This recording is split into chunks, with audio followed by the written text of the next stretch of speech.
అండి welcome to Preethi channel. ఎలా ఉన్నారు? ఈరోజు నేను మన ఛానల్లో దొండకాయ వేపుడు చూపిస్తున్నానండి. ఎప్పుడు రెగ్యులర్గా చేసుకునే దొండకాయ వేపుడు ఫ్రై కాకుండా నేను చెప్పే మెథడ్తో ఒకసారి ట్రై చేయండి. చాలా టేస్టీ అండ్ బాగుంటుంది. ముందుగా దొండకాయను చక్రాల్లాగా కట్ చేసుకోవాలి.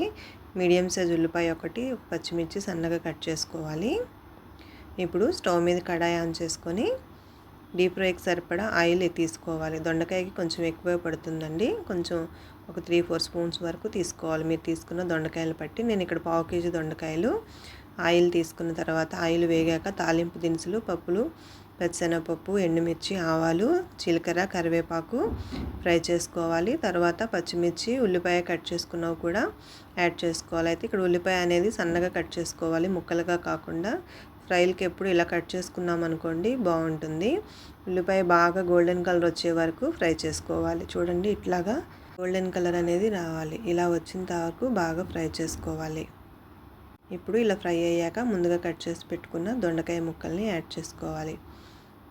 ఇప్పుడు కొంచెం రుచికి సరిపడా సాల్ట్ యాడ్ చేసుకోవాలి. ముక్కల్ని బట్టి సాల్ట్ అనేది యాడ్ చేసుకోవాలి. ఒకసారి కూర ముక్కలన్నీ కూడా బాగా కలిసేటట్టు కలిపేసుకోవాలి. చూడండి, ఇట్లా కలుపుకున్న తర్వాత మూత పెట్టేసి పక్కన పెట్టుకుందాం. ఇప్పుడు నెక్స్ట్ వచ్చేసి ఎండు కొబ్బరి తురుము తీసుకున్నానండి. నేను ఇక్కడ ఒక గుప్పెడు తీసుకున్నా.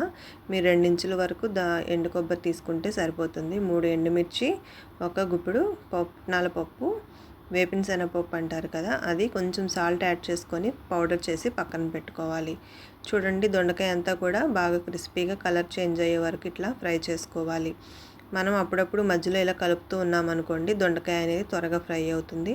మూత పెడితే త్వరగా మగ్గిపోతుంది. ఇట్లా మొత్తం కలర్ చేంజ్ అయిన తర్వాత 1 స్పూన్ కారం, ఒక 1/2 స్పూన్ ధనియాల పొడి, 1/2 స్పూన్ జీలకర్ర పొడి వేసుకొని బాగా కలిపేసుకోవాలి. కారం మసాలాలన్నీ కూడా బాగా పట్టేటట్టు కలుపుకున్నాక మూత పెట్టి ఒక 2 నిమిషాల తర్వాత మనం ముందుగా మిక్సీ చేసి పెట్టుకున్నాం కదండి కొబ్బరిను పుట్నాల పప్పు పొడి, అది యాడ్ చేసుకోవాలి.